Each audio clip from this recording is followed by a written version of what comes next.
Oke, sebelum kita masuk ke bentuk pasar yang lainnya, gue mau coba ngerangkum apa yang tadi kita udah bahas ya. Ini jadi berbagai pasarnya, ini ada di atas ini. Pasar persaingan sempurna, pasar persaingan monopoli, pasar persaingan oligopoli, dan pasar persaingan monopolistik. Ini karakteristik yang tadi kita udah bahas juga nih ya. Coba deh, pasar persaingan sempurna, jumlah penjualnya gimana? Dia jumlah penjualnya sangat banyak, ya kan?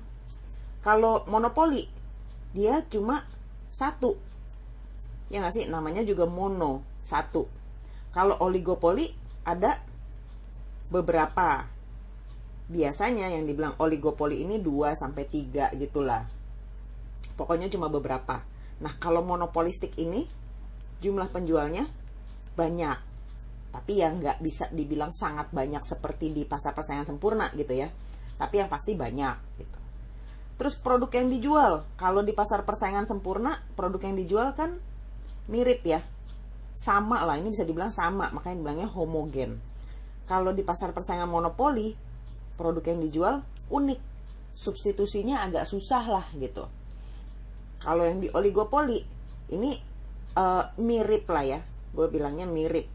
Nggak sama persis, tapi dia mirip-mirip. Yang di monopolistik, gimana? Dia mirip juga. Ya nggak sih? Tapi di sini miripnya mungkin mirip banget lah gitu dibandingin di oligopoli. Tapi ya dua-duanya sama-sama mirip-mirip, atau bisa dibilang produknya serupa tapi terdiferensiasi gitu ya. Terus kalau hambatan untuk keluar atau masuk pasar, di pasar persaingan sempurna ini nggak ada ya. Tidak ada sama sekali. Semua orang bisa aja keluar ataupun masuk pasar sebagai pembeli ataupun sebagai penjual gitu ya. Kalau monopoli, ini masih ingat kan? Dia sangat tinggi, ya kan? Kalau di oligopoli tinggi, tetap ada dan tinggi, tapi yang enggak setinggi di monopoli gitu. Kalau di monopolistik ini sebenarnya sangat rendah, tapi bisa juga dibilang dia tidak ada gitu ya. Nggak ada, bisa dibilang nggak ada lah ini. Kalau iklan di pasar persaingan sempurna perlu nggak? Dia nggak perlu ya, tidak perlu iklan. Ya semua orang tahu lah produknya gitu kan. Kalau di pasar persaingan monopoli dia nggak perlu juga ya. Kenapa? Karena produknya unik, jadi nggak perlu iklan.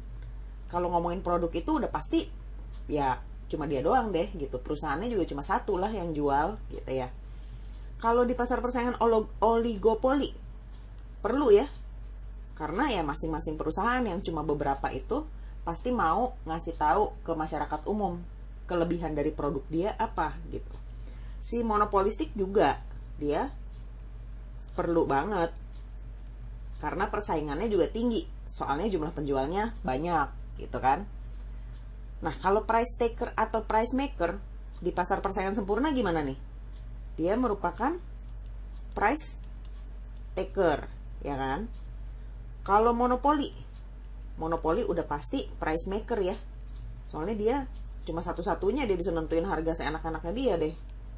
Di oligopoli juga merupakan price maker, tapi ya harus lihat-lihat kanan kiri sih kalau mau naikin atau nurunin harga, ya kan? Monopolistik apa? Ini bisa dibilang price taker ya, karena persaingan yang sangat tinggi tadi. Inilah rangkuman dari apa yang kita udah bahas tadi. Sebenarnya yang kita bahas dari tadi itu adalah yang dikenal sebagai rangkuman pasar barang gitu ya. Kenapa? Ya soalnya yang diperjualbelikan sebenarnya barang, atau ya bisa juga jasa sih.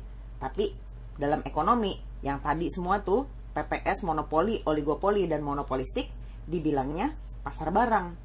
Loh, emang ada pasar lainnya? Nah, inilah yang mau kita bahas di video yang berikutnya.